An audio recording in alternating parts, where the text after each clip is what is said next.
चुंबकीय बल की दिशा का निर्धारण। ये जो चुंबकीय बल हम लोग पढ़े थे, ये चुंबकीय बल की दिशा क्या होगी, इसका हम लोग निर्धारण करते हैं कैसे। तो इसके लिए हम लोग दो नियम का उपयोग करते हैं। एक तो होता है फ्लेमिंग के बाएं हाथ का नियम, फ्लेमिंग लेफ्ट हैंडेड रूल। एक तो इसके बाएं हाथ का नियम होता है, फ्लेमिंग के बाएं हाथ का नियम, और एक दूसरा होता है दाएं हाथ के हथेली का नियम। ये दाएं हाथ के हथेली का दो नियम होता है, तो यहाँ नियम नंबर 1 का इस्तेमाल करते हैं। तो इस तरह से हम लोग ये दो नियम का उपयोग करके चुंबकीय बल की दिशा का निर्धारण करते हैं। तो देखिए, फ्लेमिंग का जो बाएं हाथ का नियम है, फ्लेमिंग लेफ्ट हैंड रूल, ये क्या कहता है। तो ये कहता है कि यदि हम बाएं हाथ के अंगूठे और उसके पास वाली दो अंगुलियों को इस प्रकार फैलाएं कि तीनों एक दूसरे के परस्पर लंबवत हों, तब यदि अंगूठे के पास वाली तर्जनी अंगुली चुंबकीय क्षेत्र की दिशा B को प्रदर्शित करे, मध्यमा अंगुली चालक में धारा I को प्रदर्शित करे, तो अंगूठा चालक पर लगने वाले बल की दिशा को बताएगा। एकदम बहुत आसान है। ये देखिए, ये हमारा बाएं हाथ हो गया, और बाएं हाथ की ये तीनों अंगुलियों की बात कर रहा है। ये अंगूठा हो गया, ये तर्जनी अंगुली हो गई, ये मध्यमा अंगुली हो गई। ये बाएं हाथ में, बाएं हाथ की ये पांचों उंगलियों में से ये अंगूठा हो गया, ये तर्जनी और ये मध्यमा अंगुली।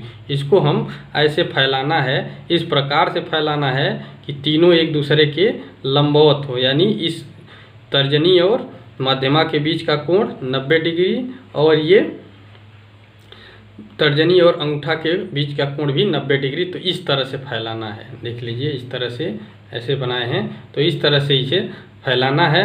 और अब जब ये इस तरह से हमने फैला दिया, ऐसे में यदि ये जो तर्जनी अंगुली है, ये वाली अंगुली, ये ऐसे दिखा देते हैं, ये जो अंगुली है, ये अगर चुंबकीय क्षेत्र की दिशा ये B को प्रदर्शित करती है, और ये जो मध्यमा अंगुली है ये धारा I को प्रदर्शित करती है, जो चालक में बहने वाली धारा I को प्रदर्शित करे, तो ये ऐसे में ये जो हमारा अंगूठा होगा, ये अंगूठा उस चालक पर लगने वाले चुंबकीय बल की दिशा बताएगा।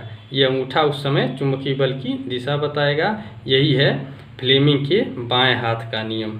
एक बार फिर से सुन लीजिए कि यदि हम अपने बाएं हाथ के 3 अंगुलियों, अंगूठे के पास, अंगूठा और इनके पास वाली 2 अंगुलियों को इस प्रकार से फैलाएं कि तीनों एक दूसरे के लंबवत हों, ऐसे में यदि तर्जनी अंगुली चुंबकीय क्षेत्र की दिशा, मध्यमा अंगुली धारा की दिशा, ठीक है, चालक में बहने वाली धारा की दिशा मध्यमा अंगुली बताए, तो ऐसे में ये हमारा अंगूठा उस चालक पर लगने वाले चुंबकीय बल की दिशा को बताएगा।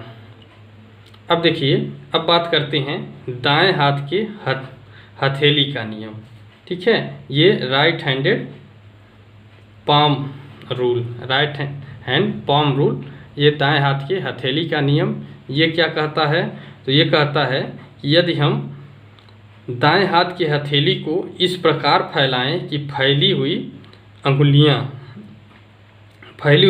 चुंबकीय क्षेत्र की दिशा, अंगूठा प्रवाहित वैद्युत धारा की दिशा को बताए, तो हथेली के लंबवत चालक पर लगने वाले बल की दिशा को प्रदर्शित किया जाएगा। ठीक है, ये कह रहा है कि यदि हम अपने हाथ की, ये दाएं हाथ की बात हो रही है, दाएं हाथ की जो ये हमारे दाएं हाथ की हथेली है, कह रहा है इसको इस प्रकार से फैलाएं कि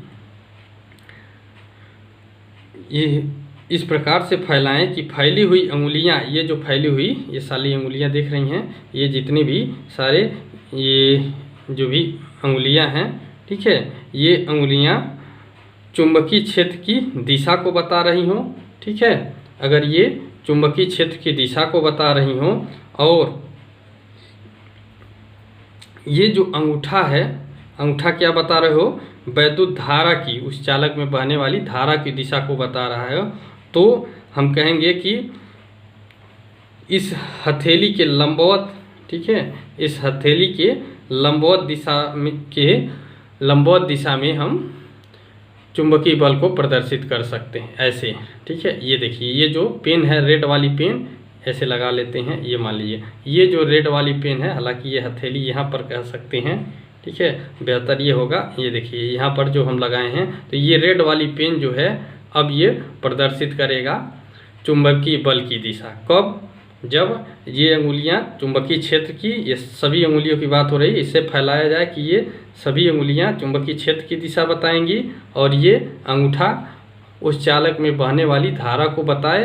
तो ऐसे में ये जो इसके हथेली के लंबवत दिशा में चुंबकीय बल की दिशा होगी।